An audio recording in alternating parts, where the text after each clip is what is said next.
Wondering if dating an older man is a good idea and what you should know about dating with a larger age gap? Want to know the 8 areas where you should put a majority of your focus to maximize your relationship output with an older man? I've got all that coming to you right now.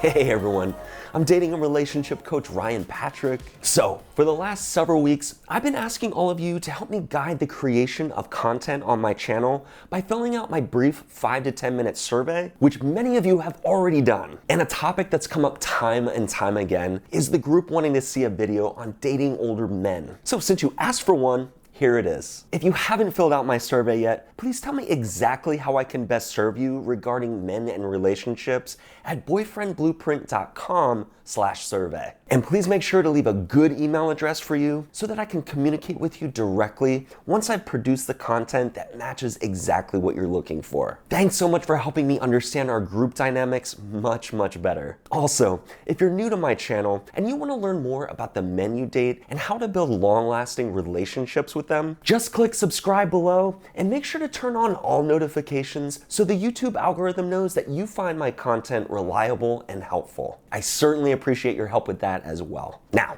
let's talk about older men and exactly what you need to know. Now, my wife Brittany and I have exactly 6 years between us, and we both agree that 6 years is an appropriate starting point when we're talking about a noticeable age gap. After all, she was still in middle school when I was in college. Kinda crazy when you frame it in those terms, but even though it makes it sound more extreme than it really is, it does begin to highlight some of the major differences you might have with the older men you begin to date. So, here are 8 different considerations you should carry in with you when you start dating an older man who's 6 years or older than you. The first consideration is to assess his maturity level. Now, this might surprise some of you, but just because he's older doesn't necessarily mean he's now mature. It's really important for you to take a step back and really look at the things that are attracting you to older men, then realizing that not all older men come with these things automatically. The best way to assess if he actually acts his age is to be with him in person, not online,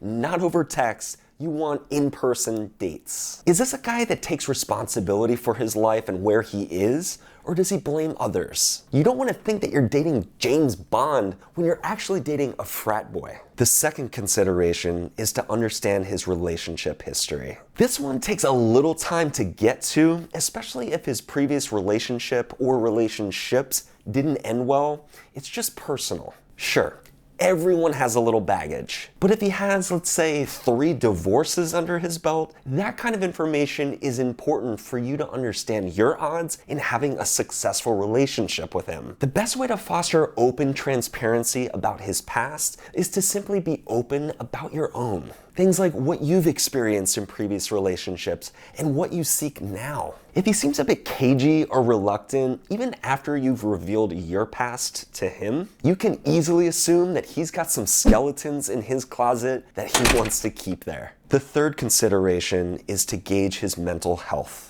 When we go through a breakup or a divorce, they cause trauma that require us to heal from them over a period of time. And I'll get more into what happens when men try to bypass the healing process in our next consideration, but how does he act around you? Do you feel an instant sense of connection, of warmth, of mutual satisfaction in each other's company? Or do you sense something else completely? If he acts dismissive, cold, indifferent, aloof, or anything that would indicate to you that his head isn't in this thing, it's possible that his mind just isn't ready for you. The fourth consideration is to evaluate his personal development. So when I mention men bypassing the healing process, just like with women, this is actually a very common thing. Sometimes the pain of a breakup or a divorce is so great that we just can't deal with it. So what do? We look for the quick fix and jump headfirst into a new relationship. This is how rebound relationships start. I made a video specifically about rebound relationships a few weeks ago, so if you happen to miss that one, I'll link to it above here that you can come back to after you watch this video. You just need to ask yourself,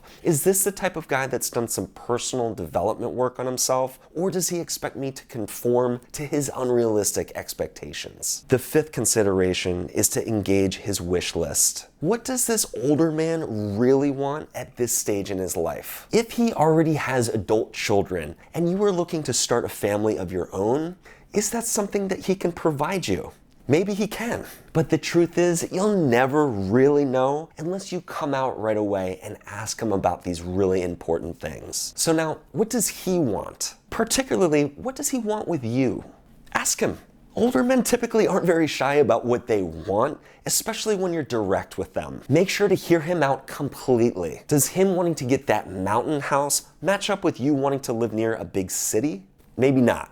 Don't waste time by not asking early on. The sixth consideration is to express your needs and desires. So after you hear his wish list, he should be open to listening and hearing yours. So don't be shy. This is an excellent opportunity for you two to compare and contrast your bucket lists. Do you two have enough in common where a relationship with him actually makes sense? If he doesn't really seem interested in what you want, let that be a red flag and tell you everything you need to know about where things are heading with him. Again, let me be clear. Things like having children together and those bigger ticket items need to be established early on where he stands so you guys don't waste your time and spin your wheels unnecessarily. The seventh consideration is to maintain your high standards. This is a common one I see, so I wanted to point it out here. It's the myth that you have to somehow trade your standards away because of your perception that he's bringing more to the table. So whether it be his money or his status or his experiences, never trade away your high standards for finding love ever. One thing you might notice with older men, they've been in the game a little while. They aren't as eager or as desperate as some of their younger counterparts. If an older guy really isn't willing to invest in you early on by initiating those texts or phone calls or setting up dates with you, then he probably won't later down the road either. The eighth consideration is to match effort with effort. As most of you know, I normally recommend that you let a guy lead initiating texts and setting up dates with you for the first 4 to 6 weeks consistently of getting to know him. With older men, if they're investing in you early on, I'd chip in a little sooner than that, like after the first few weeks. The reason I say this is because his level of patience and tolerance is just going to be lower with a guy who's in his 40s to 60s. He's just going to want to see signs of interest and effort from you much earlier on in order for him to stay in the game. Younger guys typically play more games. Therefore, they're going to have more to prove to you regarding their effort and their authenticity in general. But you need to listen to your gut on this one. Require of him what you feel he needs to provide in order for the exchange to be equitable. Now, older men can bring a lot to the table, including their knowledge, their experiences, and much, much more. So, tap into what drives him in order to figure out where things will end up with him, and you'll be in good shape. Again, please help my channel by filling out my 5 to 10 minute survey with a good email address at boyfriendblueprint.com/survey. That way I can continue to make your top requested videos. And if you wouldn't mind leaving me a comment below and just saying, Ryan, I filled out your survey, to let me know you found value in it, I would really appreciate it. Ladies, if you found this video helpful, please give it a like below. So happy you could stop by again today as always. I'll see you all next week.